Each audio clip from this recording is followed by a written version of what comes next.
সবাইকে আমার নমস্কার। আমি চিচুমনি চাকমা ইজুরানি ইউটিউব চ্যানেলে আপনাদের স্বাগতম। পান হলো গ্রাম বাংলার একটি প্রধান অর্থকারী ফসল। পান আমাদের সংস্কৃতির অবিচ্ছেদ্য অংশ। অতিথি আপ্যায়ন থেকে শুরু করে বিভিন্ন মাঙ্গলিক কাজে পানের উপস্থিতি প্রায় সবখানেই। কিন্তু এর বাইরেও পান একটি অত্যন্ত লাভজনক ও অর্থকারী ফসল।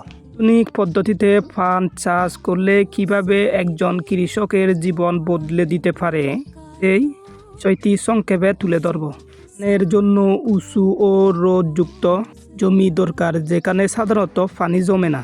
দোআঁশ ও এঁটেল দোআঁশ পান চাষের জন্য সবচেয়ে উপযোগী। এবার আসি পানের বরজ তৈরি। প্রথমে দৈর্ঘ্যে 2.5 হাত এবং প্রস্থে 5 হাত করে মেপে প্রতিটি জায়গায় গর্ত করে পুঁতি দিতে হবে। সামান্য কম বেশিও করা যায় অবশ্যই। উপরে বাঁশ দিয়ে এরপরে মাচা তৈরি করে চন দিয়ে পান বরজ সেলাই করে নিতে হবে। এরপরে লাইন করে তৈরি করে নিয়ে চারপাশে বেড়া দিয়ে দিলে পান বরজ তৈরি হয়ে যায়। যেহেতু পান হলো একটি ছায়া-পিপাসী ফসল, পান বরজের ভিতর সবসময় নাতিশীতোষ্ণ পরিবেশ বজায় রাখতে হয় পান গাছের দ্রুত বৃদ্ধির জন্য। পানের বরজ তৈরি হয়ে গেলে এবার পানের কাটিং লাগাতে হবে। এটা সাধারণত যে কোনো মাছের লাগানো যায়। বৈশাখ জ্যৈষ্ঠ মাস হলো উপযুক্ত সময়। এবার প্রতিটি লাইনে 3টি করে 2 হাতে 5টি করে কাটিং লাগাতে হবে। এবার আসি সার প্রয়োগ নিয়ে। সার সাধারণত লাগানোর 15 দিন আগেও দেওয়া যায়। তবে আমাদের দেশে কৃষকরা বেশিরভাগ ক্ষেত্রে লাগানোর পরে আইল দেওয়ার সময় সার প্রয়োগ করে থাকে। তবে আপনারা চাইলে যে বাড়িতে যদি গোবর থাকে সে মতো করে গোবর দিয়ে দিতে পারেন। এতে কোনো বাধ্যবাধকতা নেই, কারণ জৈব সার কোনো ক্ষতি করে না। মাটিতে গোবর দিলে একটি জিনিস মাথায় রাখবেন, কার্বোপুরান বা প্রোনিল গ্রুপের যে কোনো একটি ওষুধ ছিটিয়ে দিতে পারেন, কারণ গোবরেতে এক ধরনের পোকা থাকে। পানের কাটিং লাগানোর কয়েকদিনের ভিতর পানের কাটিংকে মাটির ভিতর দিয়ে খামড়ে দিয়ে করে দেয়, যার কারণে আর বেড়ে উঠতে পারে না। এবার আসি আইল দেয়া নিয়ে।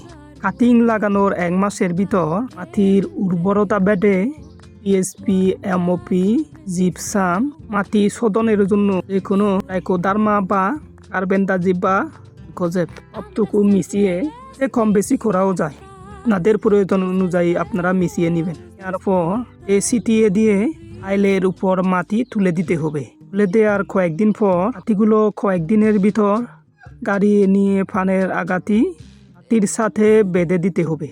এবার মূল কাজটি প্রায় শেষ হয়ে গেল। এবার দেখবেন যে পানের আগাটি 15 থেকে 20 দিন পর তীর সাথে পানের আগাটি লেগে গেছে। আর যেটি এখনো লাগে নাই সেটি আবার নতুন করে বেঁধে দিতে হবে। এবং বেশি পরিমাণে এক কাঠিতে আর 5টি আগা বের হলে থেকে 2টি আগা রেখে বাকিগুলিকে ভেঙে দিতে হবে। এরকমভাবে বেশি পরিমাণে আগা রাখলে পান সহজে বড় হতে পারে না। তবে যদি করেন আপনারা, তাহলে আপনারা অবশ্যই পান চাষে সফলতা পাবেন। আজকে পান চাষের প্রথম পর্বে আধুনিক চাষাবাদ নিয়ে আলোচনা করেছি। দ্বিতীয় পর্বে থাকবে রোগ নিয়ে। তাই আপনাদের যদি ভিডিওটি একটুও ভালো লেগে থাকে, চ্যানেলটি সাবস্ক্রাইব করে সঙ্গে থাকুন এবং পাশে থাকা বেল আইকনটি বাজিয়ে দিন, যাতে আমার ভিডিও দেয়া মাত্রই আপনার কাছে নোটিফিকেশন চলে যায়।